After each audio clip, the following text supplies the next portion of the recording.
এই সেশনে আমরা যেটা বলার চেষ্টা করছি সেটা হচ্ছে যে আমাদের প্রথম শিক্ষা হচ্ছে নিজের বলার মতো গল্পের। আমাদের যত আজীবন সদস্য আছেন, আমাদের যত শিক্ষার্থী আছেন, প্রত্যেকের প্রথম শিক্ষা হচ্ছে একে অপরকে শ্রদ্ধা করা।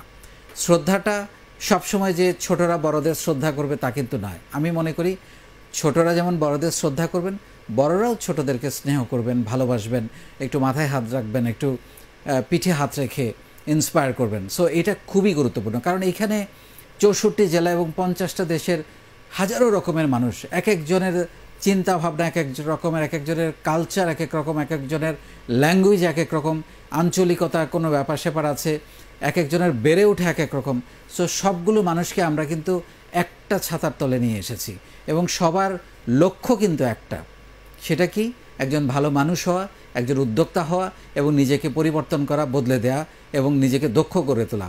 সো যেহেতু আমাদের লক্ষ্য একই এবং আমাদের আমব্রেলা হচ্ছে নিজের বলার মতো একটা গল্প, সো এই সব কিছু মাথায় রেখে আমি মনে করি আমাদের প্রথম শিক্ষা হচ্ছে আমাদের সবাইকে সম্মান করতে হবে, ভালোবাসতে হবে, স্নেহ করতে হবে। এটা আমাদের মাথায় রাখতে হবে, কারণ আমি আসলে এখানে লাখো লাখো মানুষের একটা নেটওয়ার্ক করে দিতে চাচ্ছি। আপনারা জানেন যে এখনকার সময়ে নেটওয়ার্ক কত গুরুত্বপূর্ণ একটা জিনিস। এই নেটওয়ার্কের কারণে দেখেন এইখানে যে এখন আমাদের লাখো কোটি টাকা সেল হচ্ছে শুধুমাত্র নেটওয়ার্কের কারণে, এবং এই সেলের জন্য তাকে কিন্তু একটা টাকাও দিতে হচ্ছে না, কাউকে কোনো মার্কেটিং খরচ করতে হচ্ছে না, কোনো স্টল নিতে হচ্ছে না, কোনো দোকান নিতে হচ্ছে না, কাউকে কোনো ঘুষ দিতে হচ্ছে না বা কমিশন দিতে হচ্ছে না। সো সেল হচ্ছে। এটার কারণটা কি?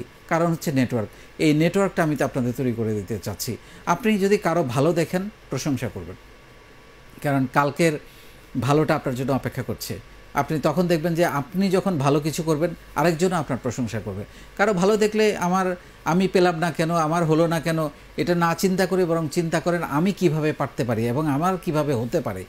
সো হোয়াই প্রশ্নগুলো নিজের সাথে করেন। কেন পারলাম না, কেন আমাকে দেয়া হলো না, আমার মামা নাই, খালু নাই, এগুলো চিন্তা করে কোনো লাভ নেই।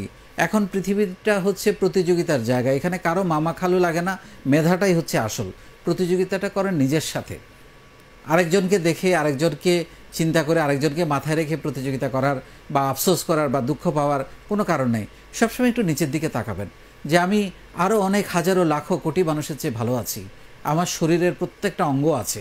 অনেক মানুষের কিন্তু শরীরের সবগুলো অঙ্গ নাই। আপনারা আমাদের শোতেই দেখেছেন, অনেককে আমি এনেছি, তারা কি দুর্দান্ত কাজ করছেন।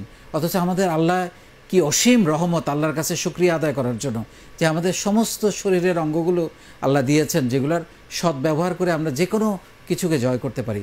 কিন্তু আমাদের দোহাই হচ্ছে অজুহাত। হ্যাঁ, আমি নিজে কোনো কাজ করি না, আরেকজন ভালো কিছু করলে আমরা হিংসা করি।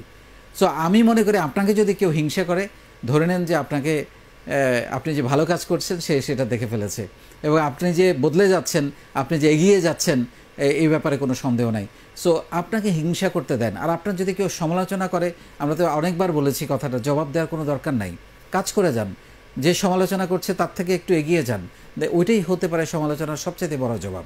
সো আমি যেটা চাচ্ছি, সবগুলো মানুষকে, সারা বাংলাদেশের, সারা পৃথিবীর সবগুলো মানুষকে একটা ছাতার নিচে এনে একই উদ্দেশ্যে, একই স্বপ্নে এবং একই দর্শনে সবাইকে এক করতে চাচ্ছি, যাতে করে আমাদের একটাই চিন্তা ভাবনা হয়, আমরা পজিটিভ থাকব, আমরা মূল্যবোধ সম্পন্ন মানুষ হব, আমরা মানবিক মানুষ হব, আমরা দক্ষ মানুষ হব, আমরা সাহসী মানুষ হব এবং আমরা একজন উদ্যোক্তা হব। সো এইটা মাথায় রেখে আপনারা যদি কাজ করেন, আপনারা যদি ভালো মানুষই চর্চাটা করেন, আপনাদেরকে কেউ ঠেকিয়ে রাখতে পারবে না এবং আপনিও আপনাকে ঠেকিয়ে রাখতে পারবেন না। অনেক ভালো থাকবেন।